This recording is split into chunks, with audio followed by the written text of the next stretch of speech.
Buenos días, queridos estudiantes, padres de familia. Hoy iniciamos nuestra sesión de aprendizaje en el área de ciencia y tecnología. Y el título de nuestra actividad es ¿Dónde y cómo se producen los recuerdos? Parte 2. El propósito es reconocer la participación de diferentes estructuras del cerebro en el aprendizaje y la memoria, y por qué es necesario que dichas estructuras se encuentren maduras y elásticas para aprender y memorizar. Ya, vamos a ver. Recursos para la actividad: el cuaderno, el lápiz y lapicero y el texto Cómo se producen los recuerdos y dónde se almacenan, parte 2. Nuestra meta: ¿a dónde queremos llegar? A identificar cómo se aprende y cómo se producen los recuerdos con la participación de diferentes estructuras del cerebro.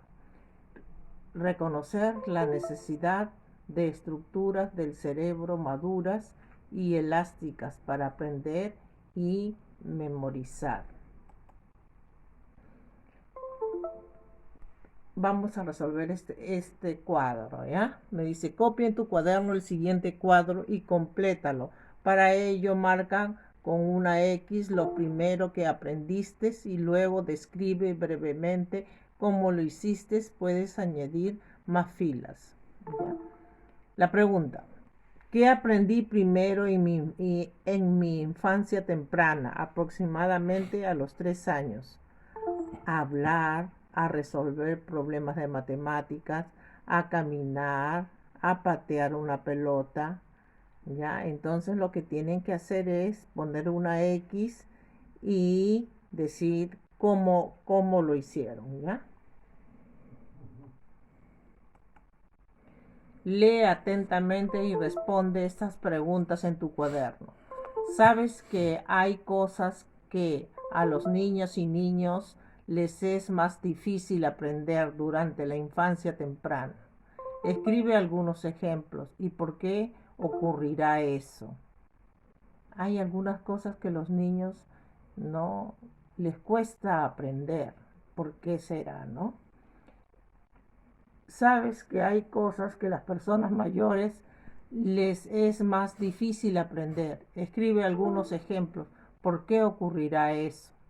La pregunta de investigación del día de hoy es la siguiente: ¿cómo se relacionan los aprendizajes complejos con las estructuras del cerebro maduras y elásticas? Esa es la pregunta en cual gira nuestro tema. Ahora, en tu cuaderno, escribe una o dos posibles respuestas a la pregunta de investigación. Añade al lado de cada respuesta una idea con que la fundamentes y ordena tus pensamientos antes de escribir. Tus respuestas son muy interesantes. Sin embargo, recuerda que estas son por ahora tus hipótesis.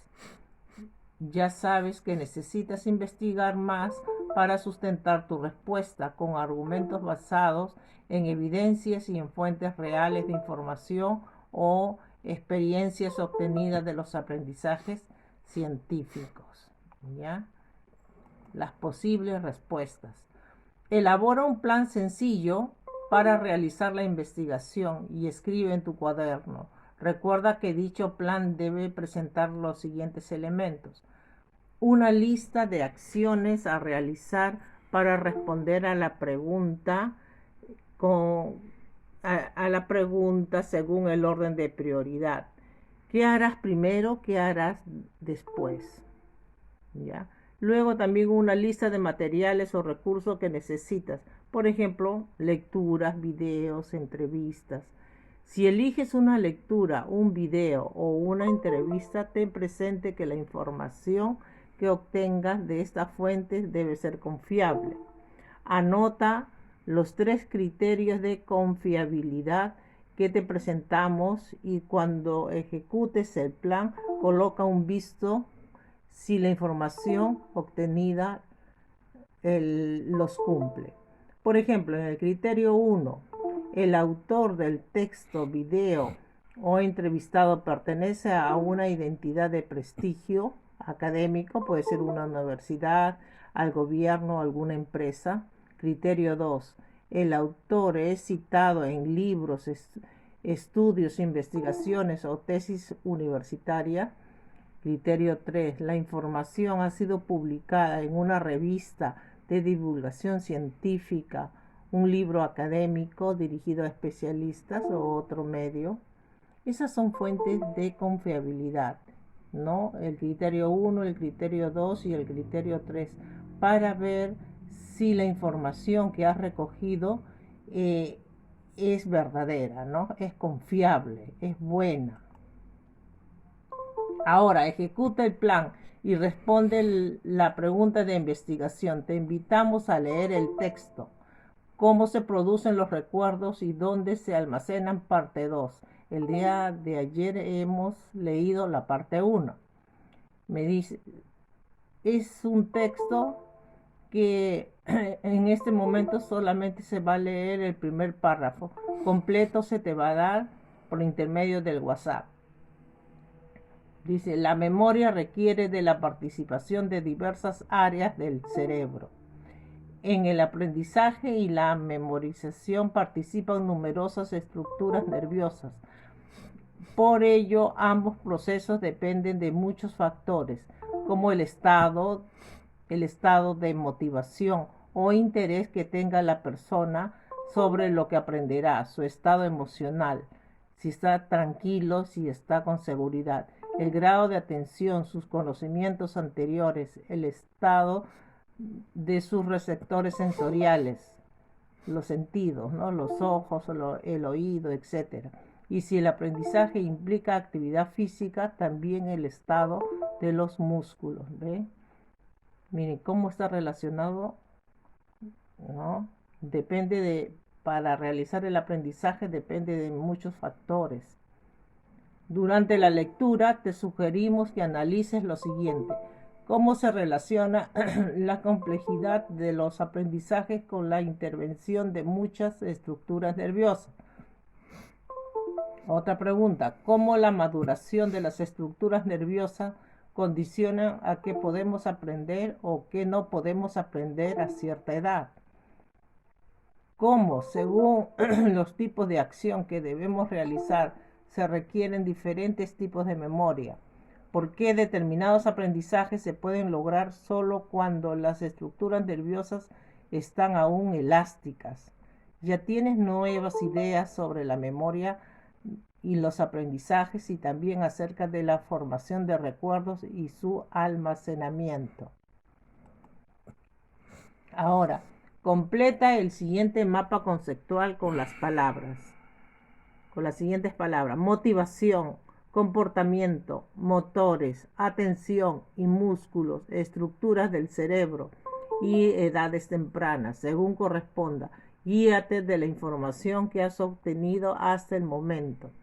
¿Ya? Después de haber leído la lectura, entonces se realiza este siguiente esquema donde hay algunos cuadros que están libres. El título es aprendizaje y memorización, ¿no? Luego tienes unos enlaces, hay un cuadro en blanco y el otro dice muchos factores, depende de muchos factores. ¿Cómo? ¿Cuáles son los factores? El primero de la izquierda está libre y después el otro dice maduración de las áreas del cerebro, ¿no? Que generan, ¿no? Y el otro cuadro que te dice la elasticidad de las conexiones, de las conexiones de las neuronas, ¿no? Miren, ve. Entonces se van dando cuenta, por ejemplo, en la fila de la izquierda el primer cuadro está vacío y luego dice, depende de qué, del estado emocional, otro vacío de los receptores sensoriales y hay otro espacio vacío. ¿Ven? Entonces, como ustedes han leído, han interpretado la lectura, van a llenar los espacios que están en blanco, ¿ya? con las palabras que están en la parte de arriba. Ahora que ya estás en condiciones de completar o brindar una mejor respuesta a la pregunta de investigación, ahora recién ya responde a la pregunta de investigación. ¿Cómo se relacionan los aprendizajes complejos con las estructuras del cerebro maduras y elásticas? Escribe tu respuesta. No olvides añadir 1 o 2 argumentos que la sustenten. Lee atentamente y escribe en tu cuaderno una respuesta para cada pregunta. Para aprender y memorizar se necesita solo una o muchas estructuras del cerebro. Explica brevemente qué condición deben tener determinadas estructuras del cerebro para la memorización. Explica brevemente por qué ciertos aprendizajes se adquieren con mayor facilidad en edades tempranas, por qué es más difícil después. Felicitaciones, desarrollaste con éxito la actividad que te propusimos. Tenemos la seguridad de que hoy aprendiste algo muy relevante, quiere decir, has aprendido algo muy bueno. Reflexiona. Si deseas aprender a encestar en un aro de básquet, ¿de qué factores crees que dependerá que aprendas? Copia la siguiente tabla en tu cuaderno y explica por qué en cada caso. Miren, ¿ves? Si deseas aprender a encestar en un aro de básquet, ¿de qué factores depende? Ya, la primera, de estar motivado o motivado. ¿Por qué? ¿Por qué necesitas estar motivado para aprender a encestar? De que mi estado emocional se encuentre equilibrado. ¿Por qué? De que preste mucha atención. ¿Por qué? De que los órganos de mis sentidos se encuentren en buen estado. ¿Por qué? De que muchos de mis músculos estén fuertes. ¿Por qué? Mírenme, para aprender ya a encestar o a hacer algo, miren, hay muchos factores que debemos tener las personas para poder realizar el aprendizaje, ¿no? Para que se realice el aprendizaje. ¿Ya? Bien, queridos alumnos, eso ha sido todo por hoy. Nos vemos en nuestra siguiente clase el día de mañana. Cuídense mucho. Gracias.